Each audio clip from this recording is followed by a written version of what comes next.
నమస్తే welcome to Disha TV Telangana రాష్ట్రంలోని రైతులు మాత్రం పంట పెట్టుబడి సాయం కోసం కొంతకాలంగా ఎదురు చూస్తున్నారు. ఇందులో భాగంగా తెలంగాణ ప్రభుత్వం కూడా దానికి సంబంధించిన కీలకమైన అప్డేట్ అయితే ఇప్పటికే ఇచ్చింది.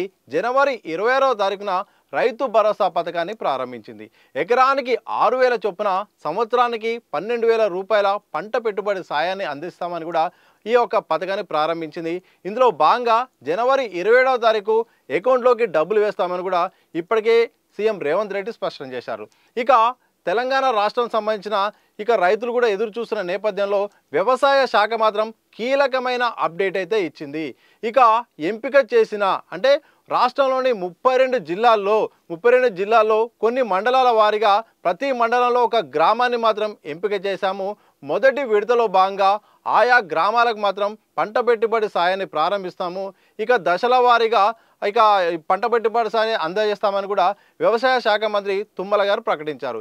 ఇక వివరాలు కనుక చూస్తే మాత్రం 32 జిల్లాల్లో 563 మండలాల్లో భాగంగా 577 గ్రామాల్లో మొదటి విడతలో భాగంగా 4,41,000 రైతుల ఖాతాలో మాత్రం మొత్తంగా 9,48,000 ఎకరాల భూమిలో మాత్రం 569 కోట్ల రూపాయలను జమ చేసినట్టుగా వ్యవసాయ శాఖ అయితే స్పష్టం చేసింది.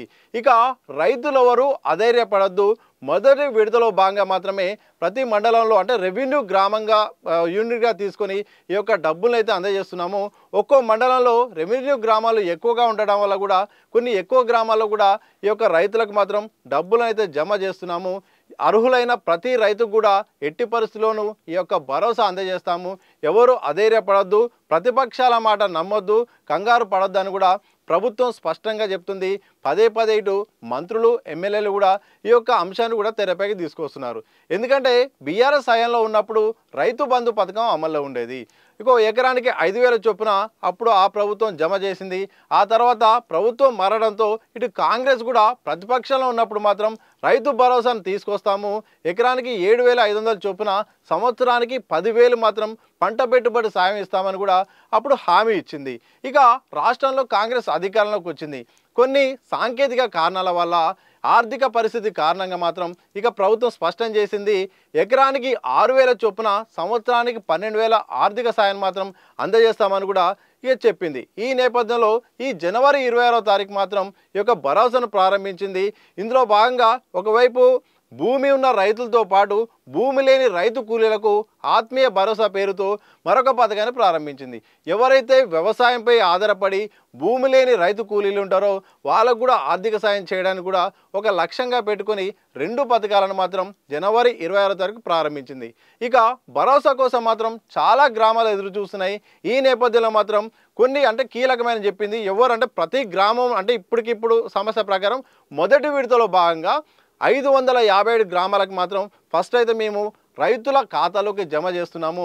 ఇక విడతల వారీగా మార్చి 31లోపు పూర్తి స్థాయిలో అందరి అకౌంట్లో కూడా డబ్బులు వేస్తామని కూడా స్పష్టం చేసింది. అంటే 569 కోట్లు మాత్రం ప్రస్తుతానికైతే రైతుల అకౌంట్లో జమ చేసింది. ఇక ఎవరైతే ఆ గ్రామాలు ఉన్నాయో ఆ రైతులు ఉన్నాయో ఆ మెసేజ్ చూసుకోండి, టింగ్ టింగ్ టింగ్ అని కూడా మెసేజ్లు వస్తాయి, తప్పకుండా చూసుకోండి. ఎవరైతే రాలేదో వాళ్ళకు కూడా ఒక విడుదల వారికి కూడా అన్ని గ్రామాల్లోకి వస్తాయని కూడా చెప్పింది.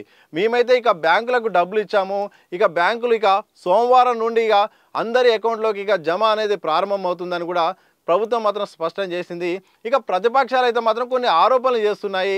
ఒకేసారి కాకుండా విడతల వారికి ఎందుకు చేస్తున్నారు, మార్చి 31లోకి ఎందుకని కూడా ఇటు ప్రతిపక్షాలైన బీఆర్ఎస్ అయితే ప్రధానంగా కాంగ్రెస్ను టార్గెట్ చేస్తూ మాట్లాడుతుంది. కాంగ్రెస్ పార్టీ కూడా అన్ని వివరాలను కూడా తీసుకుంటున్నాము, ఏ ఒక్క రైతు కూడా మిస్ కాకుండా ఉండడానికి, సాంకేతిక సమస్యలు ఉండడానికి గ్రామ సభల్లో కూడా అందరిని ఎంపిక చేస్తున్నాము, ఎవరికి మిస్ కాకుండా అందరికి వేస్తున్నాము. కాస్త ఆలస్యమైన దశల వారీగా విడతల వారీగా అందరికి కూడా న్యాయం చేస్తామని కూడా ప్రభుత్వం ప్రకటించింది. మొత్తానికి 577 గ్రామాలను అయితే మొత్తంగా ఈ గ్రామాల్లో మాత్రం ప్రధానంగా ప్రకటించింది. దానికి సంబంధించిన వివరాలు కూడా వ్యవసాయ శాఖ ఇచ్చింది.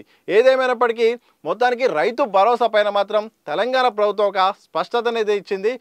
పథకం ప్రారంభించబోతున్నట్టు ఇప్పటికే ప్రకటించిన నేపథ్యంలో జనవరి 26వ తారీఖు అయితే ప్రారంభించింది. 27వ తారీఖు నుండి ఒక్కొక్కరి అకౌంట్లో కూడా జమ అయితే ప్రారంభించింది. చూడాలి మరి ఒకవైపు ప్రతిపక్షాల నుంచి ఆరోపణల నేపథ్యంలో ప్రభుత్వం ఎలా ట్యాకిల్ చేస్తుంది, అలాగే విడుదల వారికి అంటే ఇంకా ఎన్ని రోజులు పడుతుంది? రైతులు ఎదురు చూస్తున్న నేపథ్యంలో, రైతుల నుండి వస్తున్న ఫీడ్‌బ్యాక్ నేపథ్యంలో ప్రభుత్వం ఇంకేమైనా కీలకమైన నిర్ణయాలు తీసుకుంటుందో చూడాలి.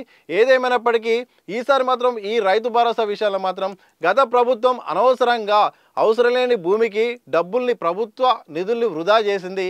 అందులో భాగంగా ఈసారి మాత్రం ఎవరైతే వ్యవసాయానికి పనికిరాని భూమి ఉంటుందో, ఏదైతే కొండలు గుట్టలు లాంటివి ఉంటుందో వాటిని దూరం చేసి వ్యవసాయం అంటే వెంచర్లు కానీ, రియల్ ఎస్టేట్ భూమికి సంబంధించింది కానీ, ఫంక్షన్ హాల్లకు కానీ ఇలా అనవసరమైన కొన్ని ఎకరాల వందల ఎకరాలకు కూడా రైతు బంధు ఇచ్చి ప్రభుత్వం అంతా దుబారా చేసింది. మేము అలా చేయడం లేదు. దాదాపు ఇప్పటివరకు గుర్తించిన దాని ప్రకారం అయితే 2 లక్షల ఎకరాల వరకు మాత్రం మేము గుర్తించామని కూడా ఇప్పటికే ప్రభుత్వ వర్గాలు చెప్తున్నాయి. ఏదేమైనప్పటికీ చివరిగా రైతు భరోసా సంబంధించిన అప్డేట్ అయితే ఇక తెలంగాణ ప్రభుత్వం అయితే ఇచ్చింది. ఇక రైతులు కూడా ఎదురు చూస్తున్నారు. చాలామంది ఎదురు చూసిన నేపథ్యంలో మాత్రం అధైర్యపడద్దు, అర్హులందరికీ మాత్రం రైతు భరోసా తప్పకుండా ఇస్తామని కూడా ప్రభుత్వం స్పష్టం చేస్తుంది.